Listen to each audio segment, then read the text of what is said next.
Welcome back, entrepreneurs and future business owners. I'm your host, Corey, and I'm joined by my wife and co-host, Nakesha Wilson.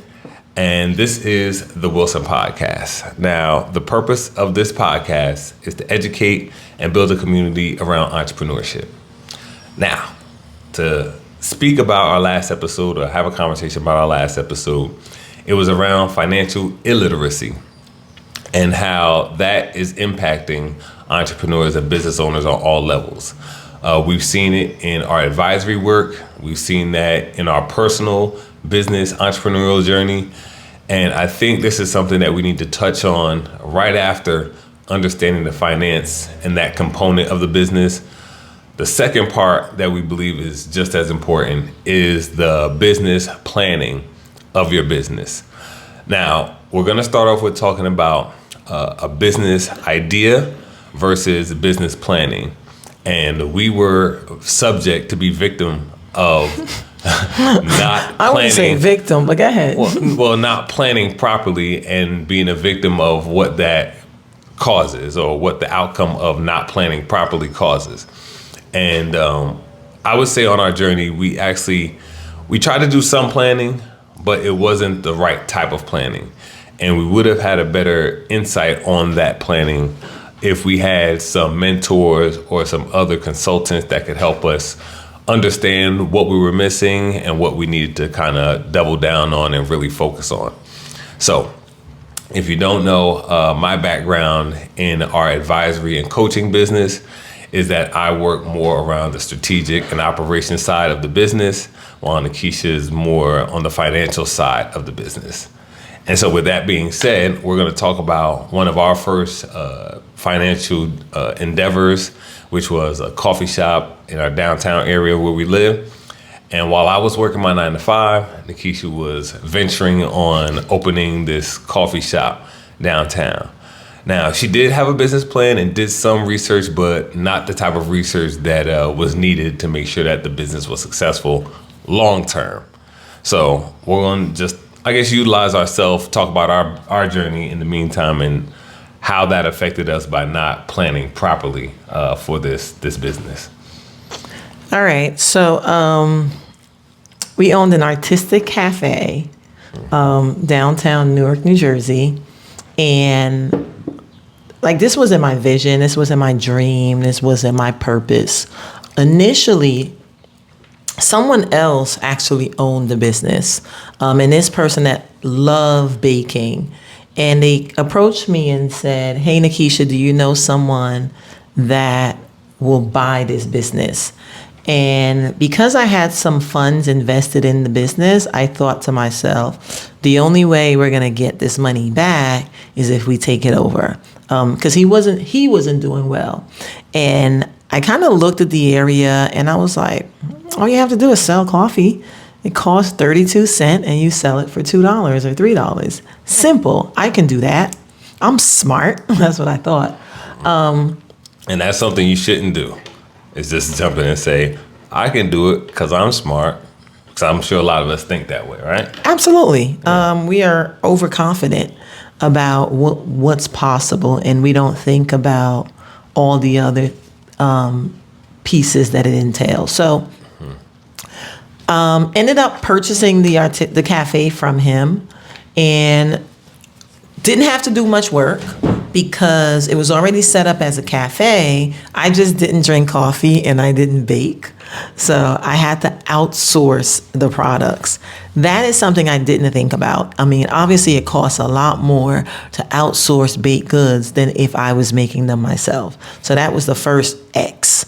The second piece is I didn't have the capital to keep the business going for 6 to 12 months. I used all the cash that I had available to do the cleanup, do the setup, do the grand opening. And my thought was, I'm in a downtown area. People are just going to come and support this new business because we had music and art and I had a really nice personality. And so, and real quick, let's just stop right there because I don't want to gloss over two main topics you just spoke about. You spoke about being in a space where there was foot traffic, where you thought there would be easy business, which a lot of us I wouldn't say tricked into, but we are overconfident about the traffic we'll receive from the foot traffic that is in the area. And the second topic that I just want to touch on for a bit as well is us using all of our personal finances to invest into a business without actually doing the due diligence of understanding OPM, which is other people's money, utilizing that first before you utilize your own money. And again, our last episode spoke about how the finance piece is very special, because you want to understand your finances so that if it is your finances are well, or you have them well kept, that you can utilize it in different ways, such as credit, such as getting business loans. And if you can't do that for your personal, then how are you going to do it for your business? And so I think that's something we can just talk about real quick, about spending all of your resources, your savings, 401k, instead of calling and going to the bank to make sure that your taxes are done properly. Make sure that you have maxed out your credit potential so that you can utilize the bank's money. You can utilize another investor's money before you utilize your own. And how that's important, because the more credit you have, the more financial responsibility you should have. And of course, if you owe somebody money, you want to pay them back responsibly. And again, projections of numbers, having conversations with other people in the financial space, they will probably be able to give you a better insight on what you should be doing and what you should not be doing. Right. So what do you think as far as the financial component of utilizing your finances first before utilizing your credit, business credit, investor funds? What do you think about that? So now in hindsight, you absolutely you do want to have some skin in the game, but you don't want to have all the skin in the game, right? Mm-hmm. You want to have a plan. And if you have a plan that looks like it's a successful plan, you'll be able to get other people and or organization to invest with you to grow that business. Mm-hmm. What I did, it was just all our funds. I just kind of jumped in and I used all of our funds, and I was like, okay, this is an opportunity. Let me take advantage of that opportunity. But what I didn't account for was how fast rent is due. Rent is due really fast. The other piece I didn't account for was how long it takes before you pick up momentum. Like when I opened up the coffee shop, like I mentioned, it was a downtown area, a lot of professional, a lot of foot traffic, but those individuals already had their habits. They already had where they go in the mornings, where they get their coffee from, who they meet up with for their coffee. And I was a new kid or, new game in town, and no one knew me. And I didn't take the time to build the community before I opened up. I did an MVP video the other day, and one of the things I talked about is what I could have done before. So before I opened up the cafe, one of the things I could have done was farmers market. I could have partnered with corporations and provided services. So when we talk about what the cost of not planning is, it costs us, we're talking number-wise, probably about $100,000 to $150,000 monetarily. But, or I should say, in addition to that, I didn't make eye contact when I said that number because I didn't want to. But it also costs time. It also costs stress. It also costs, I think some of our relationship suffered from that because I wasn't available for my family because I was always at the cafe from early in the morning. And if we had an event late in the evening, I would be there. And the reason I would be there is because I couldn't afford to pay people to stay for events. So therefore, I'm the one that had to sacrifice my time. So when we talk about cost, we're not only talking about monetarily, we're also talking about time and things that you have to give up in order to run that business because you didn't plan it out, because you didn't take the time to do projections, because you didn't take the time to identify, okay, how much does this cost you to hire 2 employees? If you're open all day, what is that? And taxes is a big piece that I didn't consider. I just said, all right, I have to sell X amount of coffee to pay the rent. But I didn't, again, realize how fast rent payment come around and paying people every week. Like you have people's family and livelihoods in your hand. Yeah, and that's another thing that should have been thought about as far as the planning, which is scaling, hiring people, putting people on payroll. When you first start your business, what we've come to understand is that if you do not have a plan or you do not have a payroll for a certain amount of months, 3, 6 months, a year, that a majority of that work is going to be you individually, you and your family members or whoever else wants to pitch in, because it will be a job, or for a better term of saying, work. It'll be a job because you'll have to be there every day. There is no employing people. You are the employee. You are the owner. You are the accountant. You are the marketing department. You're wearing all the hats. And with that being said, again, I was working my 9 to 5 at the time, supporting in the evenings when I got off work, supporting on the weekends when I didn't have to work. And that was tiring. It was a difficult season in our lives because there was so much invested into it, not just monetarily, but the time. And again, it affected the family. And that's something we want to support, or I guess be vulnerable enough to talk to the community about, because you will go through some of these issues. And I think that us talking about it in this manner, in this space, it's a safe space, and I think it's really just speaking to the people's vulnerabilities of not knowing what they don't know and then figuring out what they need to figure out sooner than later. And in our case, we figured out a lot of this stuff later in hindsight. But again, the reason we start this podcast is to educate individuals and to give you a behind-the-scenes look as far as what we've dealt with in our business journey. And the journey is still continuing. We've learned a lot over the past. But again, getting back to the cost of not planning, doing that market research. We talked about the foot traffic piece. Now, with business planning, you can only plan but so much, right? And when you do business planning, you really plan on best case scenario. And you're looking at the upside, but you're not looking at the slow side. So we live in the Northeast, so we experience all 4 seasons. So we got summer, spring, fall, winter, right? And usually at a coffee shop or any other type of business, during the fall and winter, usually things slow down. Holiday time, people aren't shopping as much. People aren't even at work as much in the November, December time frame. Right. So I think that planning for the slow season was also something that was not, I guess, we didn't dive into to understand what that looked like. I didn't think there would be a slow season. Yeah, it was, you make a certain amount of profit per coffee. That sounded good. You anticipate how many people you want to come in to buy the coffee. That's the second thing.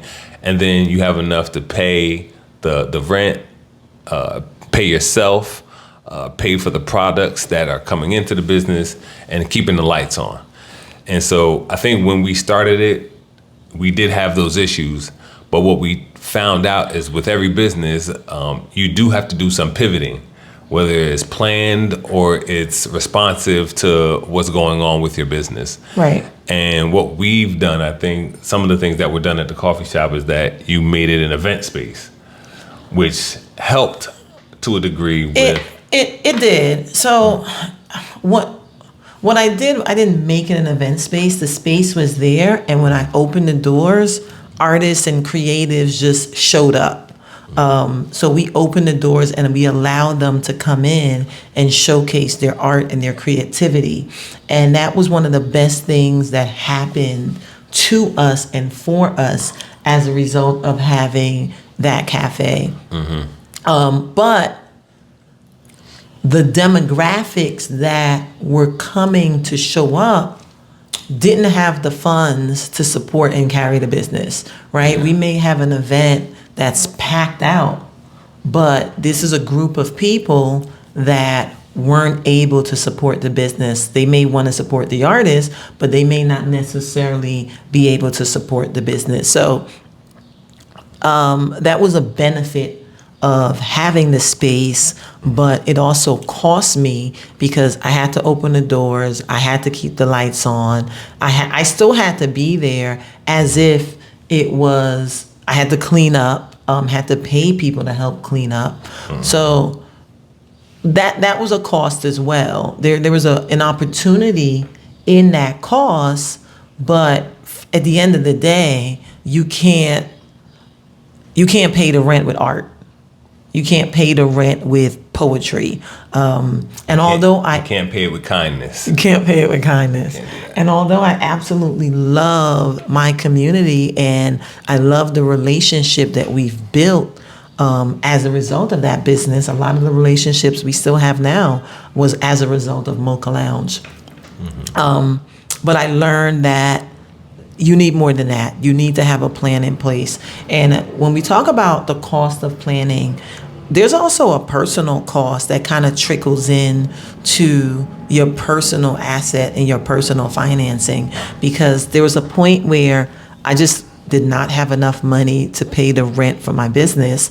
And what I did was I started using the money that was for the mortgage, my house mortgage, and using that to pay the rent for the business. And I'm like, all right, if I can just keep the business open, if I can just do this, if I can partner, and it went from me running a business to just kind of chasing to keep the doors open to the business. Yeah. And I think to close out, I don't think that's something that we want to do. I think as a business owner, you don't want to sacrifice what you have to chase something that you're working to achieve. Meaning that some of us are so invested into the business that we're starting or we're opening that we neglect other things to make sure that our project, our baby, our business is still viable, is still growing, is still thriving. There is a sense of, not in entitlement, but a sense of not, I guess, wanting to show that you failed. Okay, it's definitely the F word, yeah. Right? Fail. Yeah. And when I closed that business, or when we closed that business, that's something that I went through, right? I felt like I failed, and I was like, I just need a win. And what I learned now is it's okay to pivot. It's okay to change your mind. And if you have to close a business, it doesn't mean that you failed. It just means that business didn't work out, right? You as the individual didn't fail. You as the individual actually tried. And because you tried, you're actually successful. And now you have access to information that a lot of people that haven't tried will never get access to. So that's actually one of the businesses that I'm really proud of because of what we created for the community. Yeah. And the community did benefit. I think we benefited as far as experience. We learned a lot during that journey. It helped us in our second entrepreneurial journey, which was the laundromat. And that journey actually helped us with what we're doing now. Again, coaching and advising business owners on their business, in their business, with things that they may not be aware of. So I think our experience and investing in ourselves in that capacity, because most people think when you open a business, you're investing in the business, but you're also investing in yourself because you're betting on yourself to create something out of nothing, right? From an idea. And that is something that some of us lose focus on. And we want to actually highlight that you're not losing. Any type of experience you have, you're going to gain experience of things you weren't aware of, things you weren't privy to. And it makes you stronger as you grow either in that space, in that business, short term, long term. You will get something out of it. Yep. And I think the other piece I want to just kind of add, right? We talked about the financial costs. We talked about the family costs, the time costs. And since I'm a numbers, I'll speak numbers for a little bit. Some of the opportunity costs is something that you also risk losing if you don't have some planning in place. We talked about work opportunity tax credit on the last video. That's a credit that the government gives you for hiring a certain demographic. If you don't have a plan in place, you only have 28 days from the time of hire to apply for that credit. So if you don't have a plan and a strategy in place, you're missing that opportunity right there. Tax strategies and depreciation, that's a huge piece that I miss, and I'm going to take the full responsibility for that because Corey wasn't aware. And because the business was unorganized, the finances was unorganized. And like I said, I have an accounting degree, but that means absolutely nothing when you're like pacing and piecing together a business. All of that kind of just went out the window. So there's tax and tax strategy opportunity that you lose because you don't have a plan in place. There's penalties and interest. If you have payroll and you're not filing your payroll on time, if you're not paying your bills on time for payroll, there's huge penalties for that. So there's a financial cost to that as well. So all of these things, when you start to stack them on top of each other, you start to see that without a plan, you're planning to fail. Perfect. Good timing. Thank you, Corey. That's just what it is. And so, again, the whole idea or the whole concept of the Wilson podcast is to educate and to build a community around entrepreneurship. And this is just one small piece of a whole big piece of things that are needed to run a successful business. And so, with that being said, again, you can be the smartest person in the world. You can have the most experiences, but if you don't have exposure and people don't know you, that experience goes down the drain. So again, this is the Wilson Podcast, and we thank you for showing up. Until next time.